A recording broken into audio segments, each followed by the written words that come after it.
Hi, my name's Phil. I like talking about politics, and in this video I'd like to discuss the latest reports on Brexit damage to many of our businesses, as half have had to stop trading with the EU and some shift operations away from Britain in order to cope, as well as discussing the problems that are going to be facing many of you if you want to use your credit card from next year. But first, if you'd like to be notified of daily news and politics, please subscribe to the channel and click the bell notification icon. So European trade first, and the latest survey by the Institute of Directors is now reporting that about half of all UK businesses that trade with Europe have reduced or stopped their EU trade altogether due to the massive trade barriers now in place. We need to remember that the vast majority of businesses in the UK are just small enterprises. Might only be one or two people in many cases. You know, anyone who has sent packages to other EU countries in the past will know how easy it was. You went to the post office, you went, I'd like to send this to this address. Oh, it's in Poland, that's fine. That was it. You just wanted the address. It was the same process. It was no more difficult to send a parcel to Dusseldorf as it was to Dulwich. Now it's awkward. And it's going to become much worse this coming January. And that's just dealing with the red tape. There's also the problem of getting it on a lorry. One massive problem experienced by haulage companies at the start of this Brexit year was having maybe, 500 different consignments on their lorry. The paperwork for each would be checked, and one might have a problem. Something not filled in correctly, perhaps. Because one little box had an issue, one little part of that consignment had an issue, the other 499 would all be fine, but they'd be stuck in limbo. The lorry could go no further until it was resolved, making a mess of the driver's plans as well. And I knew that some UK businesses had consignments returned to them several times over this issue. Like, it wasn't their problem a lot of the time. You'd see reports, it wasn't actually their problem. They'd done all their admin perfectly. It was all fine from their point of view. But a consignment on the same lorry was getting the whole lot turned back. Now, a large exporting business doesn't necessarily have those transport issues because the lorry can be full of their goods, so no need to risk a wild card messing the whole thing up. They still face delays, of course, and extra costs, so the goods are less reliable and more expensive. But if that business can still turn a profit, then they'll continue to export. They just make less money, which obviously means less profit, which means we get less money in the Treasury for Public Services, so it's still bad. But they can still keep going. But another thing that larger businesses can do is just set up a base of operations in an EU country to bypass the whole problem. According to this report as well, 16% have already done this. It was even the government's official policy to recommend that British businesses scale back their UK-based operations and transfer both businesses and jobs to the EU. The government said that. Move British jobs to the EU, they said. I mean, that right there is a great single example of just how insane Brexit is. The government that actually gave us this hard Brexit, it wasn't a different government. It's not like this government gave us Brexit, then we got a different government that doesn't really believe in it and doesn't know what it's doing and isn't really committed. The same government that gave us this hard Brexit, the very ministers who orchestrated the whole thing and believe in it more than anyone else anyway, actually said that British-based companies should drop jobs and production in Britain and move it to the Netherlands or Ireland or Belgium. All right then. And there were two errors in the media article that I initially read on this report as well, just to point out. First of all, it implied that our exports were back up to pre-Brexit levels according to the Office for National Statistics. Now, I knew that wasn't true because I've been keeping an eye on the old stats myself. But bear in mind that our trade was hit very badly by the pandemic last year. So there are certain comparisons where you go, oh yeah, it's just the same. If you're comparing the trade now with when Europe was locked down, so often some comparisons between 2021 and 2020 throw up anomalies. Compare it to previous years, and then you'll see that our trade is right down.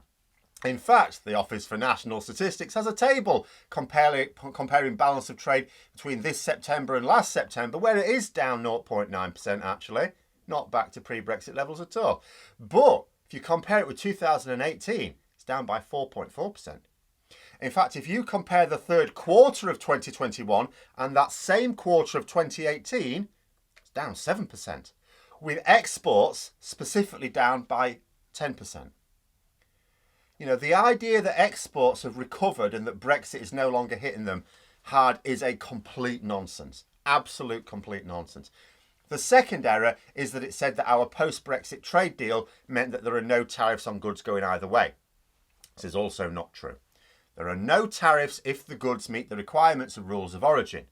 Now, it could be argued that very few tariffs are applicable now for a couple of reasons, one of which is that HMRC can't collect them very easily, but I'm going to do a separate video on that again. I have already discussed it. But mainly because exporters don't have to prove that their goods meet these rules of origin requirements. They just tick a box. There's a box that basically says, does this meet the requirements for rules of origin, basically, is what it says. And you just go, yeah, it's fine. And there's no follow-up action. But from January, there will be. You'll actually need paperwork proving the status of the goods and their constituent parts. That's going to catch a lot of businesses out in the new year, and we're going to get another Brexit upheaval as exporters who might well think that they've got the hang of things now suddenly realise that they aren't even close. And that's where this nearly half of businesses thing is really horrendous. Honestly, horrendous. Like, you think right now, half of UK businesses, and that includes in Northern Ireland where they don't care, really, that might suggest that proportionally it's a little bit more than half of British businesses that export to the EU have had to scale it back or stop altogether. That's going to get worse because from January they're going to have a tougher time of it. You know, and I wonder how many are even aware that Brexit is being done in stages. And then there was another associated report by Channel 4's Dispatches programme. So they picked out a few statistics of interest, like 78% of UK businesses saying their costs had increased for trading with the EU.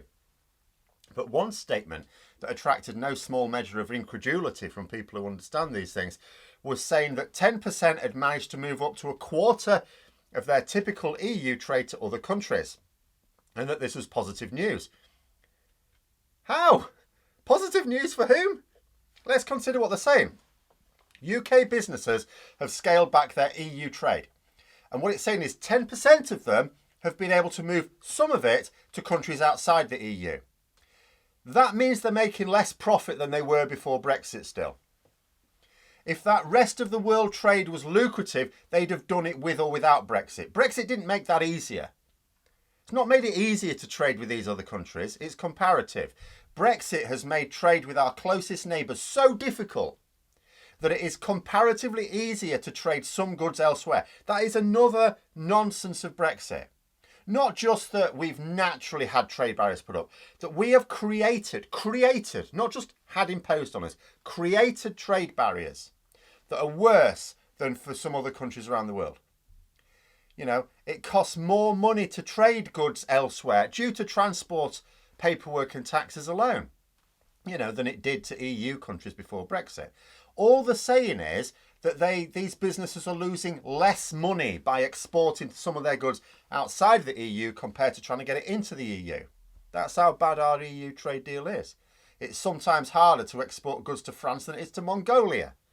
And the situation is set to get worse in January, like I say.